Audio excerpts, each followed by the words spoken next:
Renny-Media. Subscribe. Buli muntu akwate kubo okusimbula nava wano ku butaka e Uganda n'agenda okukuba ekyeyo abeera n'ensonga ebeemututte. Tekubeera kugamba nti ayagala kulinnya ku nnyonyi oba kwejalabya oba kukola kintu kyonna, wabula abeera n'embeera gy'aba ayagala okukyusa era embeera eyo yebeemututte okulabika nga akolako.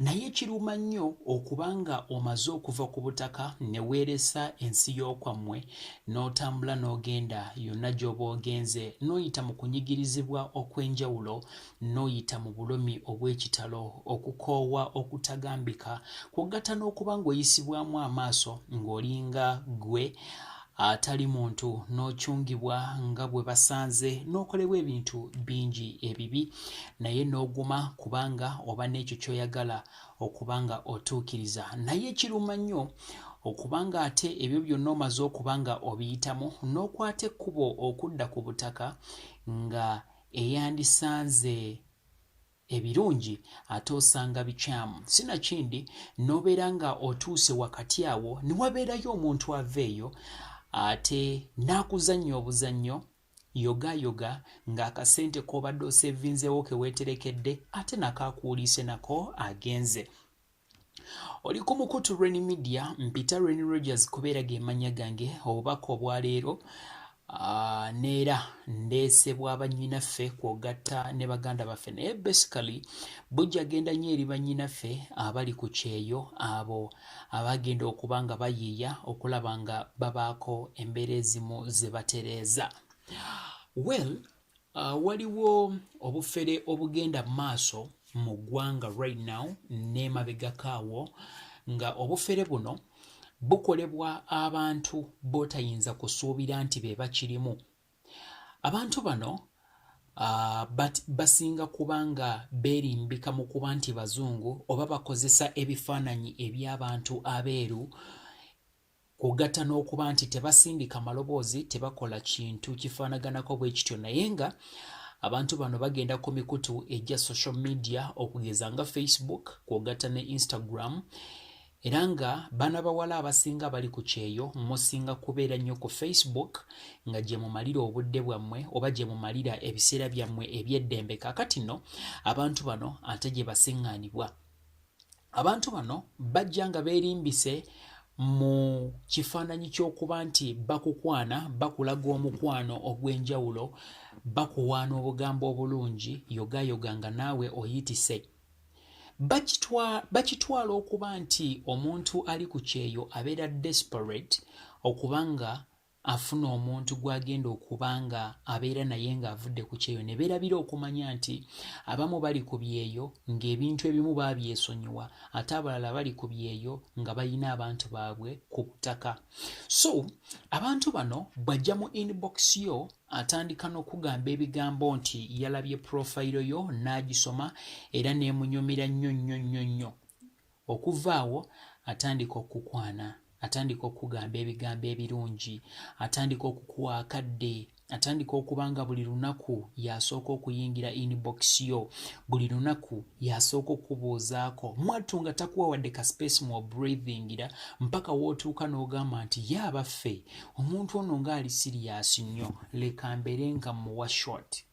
Abantu abasinga bannyinaffe abali eyo mwattu bava ne ku mulamwa ne beerabira abantu baabwe be baaleka eno ku butaka, ne bava ne ku mulamwa, ne bava ne ku bigendererwa bye baaseetinga nga balinnya ennyonyi okugenda okukakkalabya emirimu n'okukazana, ne basalawo ate obulamu babukyanolinge babutambuze n'abantu bano. Omuntu ono bw'amala okugamba ebigambo ebyo atandika okusindikira ebifaananyi era akulaga keya kyekituufu. Omanyi ku nsi kuno buli mukyala afa keya. Kati bw'okwata keya n'ogimuteera kasoosi n'ogimuteera awo nga yonna ejjudde bitya, omuntu oyo oba ogenze mumukyusa ndowooza. So abantu bano kye bakola, bw'amala okukakasa nti akulina bw'atyo ayingira mu ddiiru ey'okukufera oba kye twandiyise final stage, nga mu kukufera kuno mwasinziirira okuba ng'agenda kukubbako obusente bwo bwonna bw'oba weesevingidde. Oyinza n'okkuba ewaka gy'otereka obusente bwo n'obagamba nti omuntu ono mumuwe ssente. Bakikola mu ngeri bw'eti.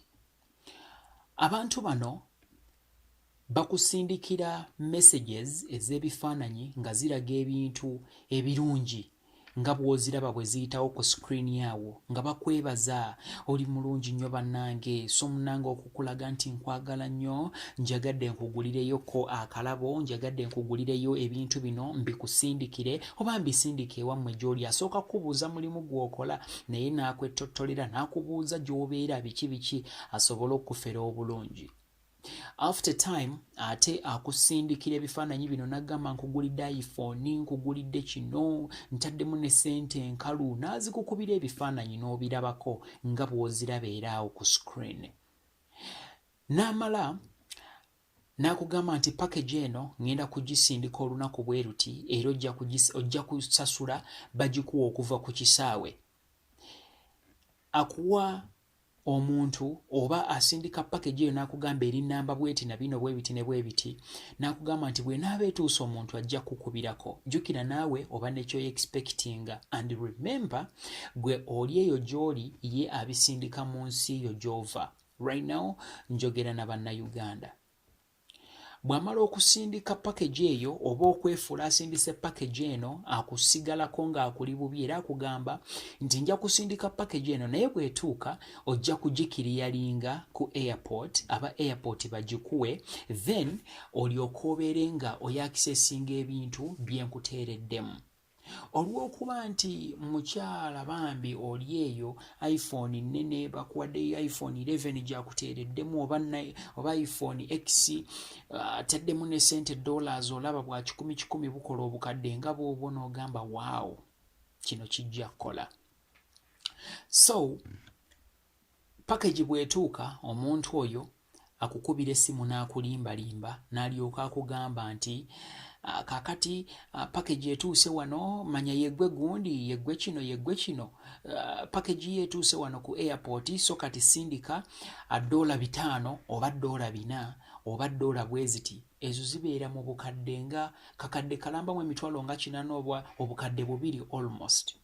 Nagamba sindika $5 oba $4 oba $5 plus. Era bw'ozisindika ziteeke ku nnamba bweti, package tugikiriyalinge ebeere nga ekutuukako. Bw'otabeera mugezi nnyo oyinza okupapa n'olagira basindike ssente ezo ku nnamba eyo oba bazisindikira omuntu oyo. Tebakozesa bank, tebakozesa payment method ndala, bakozesa simu. So bw'osindika ssente ezo we bakublockingira. In fact ne package tebaayo, tewabeerayo kintu kyonna kyefaananyiriza nga kirabo. Just oli akugamba ebintu bino abeera y'omu neyeefuula ali ku airport. Ekintu kino kyatuuseeko ku mikwano gyange ab'enjawulo ate nga nange nali nfunyeeko message ezifaanagana bwe zityo. So nagenza okulaba nga kikolinga for my attention okujja tubeere nga tusharinga ku kintu kino, mbeeko ne kyenkugamba tugabana obubaka buno.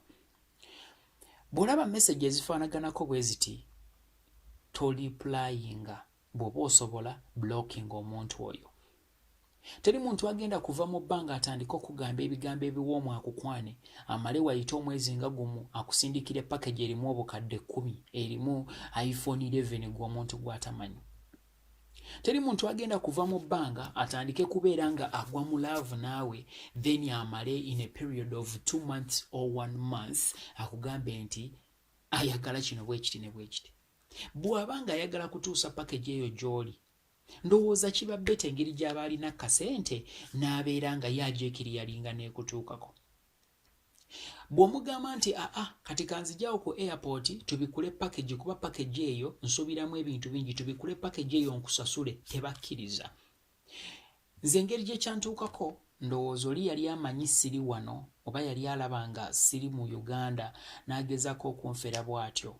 Namugoberera nengoberera bye yali ayogera nenga ensonga lwaki nakikola nali njagala kumuprovinga wrong nti byonna byakola byakyana kiteera mbitegeera naye munnange gwali eyo ate omuntu asobola okukwefunira n'abaako ensobi z'akukozesa bambi tokkiriza labuka nga bukyali bw'olaba messages zino mukwano blocking omuntu oyo bw'olaba ebintu ebyefaanaganyirizaako weebityo dduka misinde biviire leka kubeera ng'osanyuka nnyo olwa buli ka message kolaba akakuwaana abamu ababusindika ebigendererwa bibeera bikyamu bana bawala abali eyo mufuna emikwano mu groups ze mubeeramu ez'oku WhatsApp abamu mubajja ku Facebook ne babagamba obugambo obulungi abaana ab'obulenzi ne babakwana ne munyumirwa obulamu yogayoga wayitawo bbanga ttono ng'omuntu oyo atandika okugamba obugambo oluvaawo ng'akusaba ssente ng'otandika okumusindikiranga ssente weesiga otya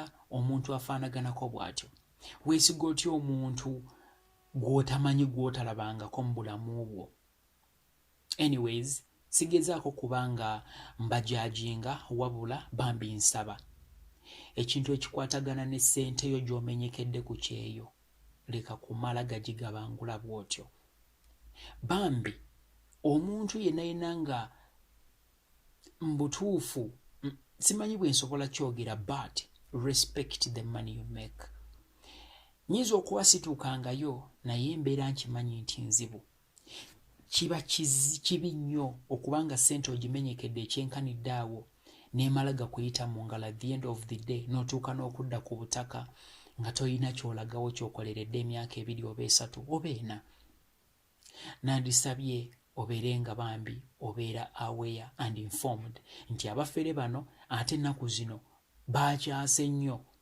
bakikola on a daily basis babeera ku online ku sporting abaana bali bweru kutandika kubayiya kubabbako ssente be informed nti bano abantu mwebali era batambuza emirimu gyabwe babuuke beera mwegendereza weewale nnyo okugoberera buli muntu akugamba nti nkwagala out of nowhere namala n'atandika okukaabira obuzibu bwe anti munnange jjajja yalwadde ensanja bavu ate ensanja bavu jjajja yalwadde ekinyomo kyamuyingidde mu kutu kikube kizina bowling awulira kimuzinira bowling mu kutu mbw'ate ekiyenje kati kimuzinira stamina mu mutwe okitegeera so tuleme kubanga ate bambi anyways ekyo tokitwala serious naye nga tuleme kubanga tulaga jjala ekyenkanidde awo abantu bano okutaking advantage of you kindly be aware and be informed nti abafere bangi